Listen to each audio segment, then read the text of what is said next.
this is important. I think we need to express to the Prime Minister, since he's here, we have to seize the opportunity to make 5 demands on behalf of Sarawakians from here.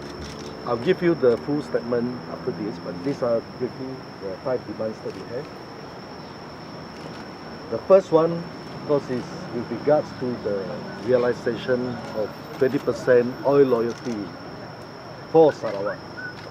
That is important because Gadalan has been fighting, Sarawakians have been fighting, all Sarawakians.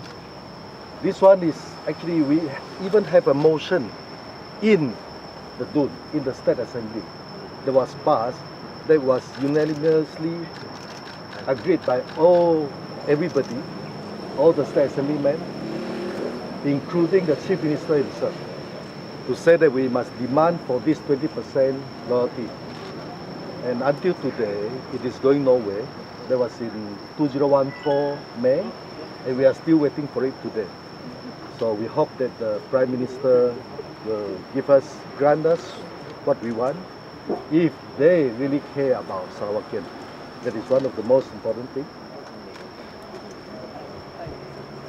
Secondly, we think it is important that the Chief Minister must tell the Prime Minister that this is an issue in DUN as well, that was of concern to us, and that is important. It is to annul the Territorial Sea Act 2012 for that infringement of the rights of Sarawakian to our rights, to our territorial sea, our rights to our seabeds, to our shores, to the continental shelf that is attached to Sarawak.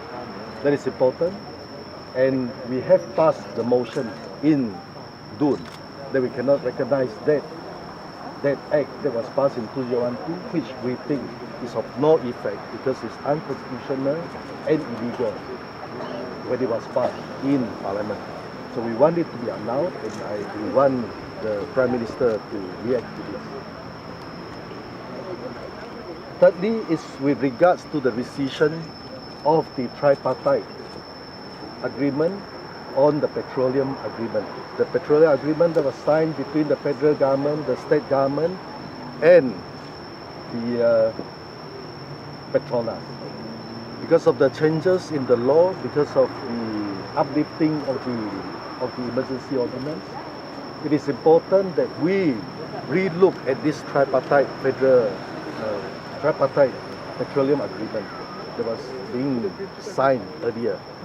So this should be allowed for the state, Sarawak, Sabah, Kelantan, Terengganu, the oil-producing state, to renegotiate the agreement between the federal government and all these 4 state governments and Petronas, to make sure that it really brings justice for the oil-producing state, so that, like Sarawak, we are the third in the contribution towards the country's GDP. But what do we get in Sarawak, as all of you can see? So we are still going for the very basic of amenities and infrastructure. So I believe it's the same thing for Sabah, it's the same thing for Kelantan and Terengganu. We should renegotiate all this. That is important. Okay, the fourth one is on the full recognition of UEC, the United Examination Certificate. To fully recognize that certificate for entrance into public universities and the civil service. That Sarawak government has started, Selangor government has done that, Penang government has done that, but at the moment it's up to the federal government, who has control over the educational policy in the country, to recognize fully UEC, to make sure that that will bring benefits to everybody in Sarawak, in Sabah, and actually throughout Malaysia.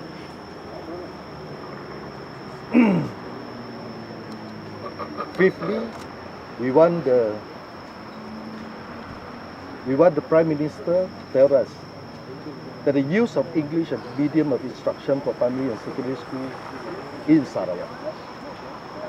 We call for the review of the policy to allow this to allow the use of English as medium of instruction, taking into consideration the consistent pattern of decline of rural schools in Sarawak, the need for the state to determine the system and policy of education in Sarawak, including the restoration of English as medium of instruction in schools,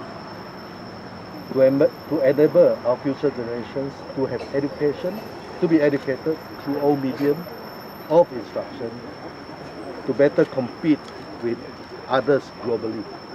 These are the 5 demands that we want to make here as candidates for keadilan here on behalf of all Sarawakians. Thank you.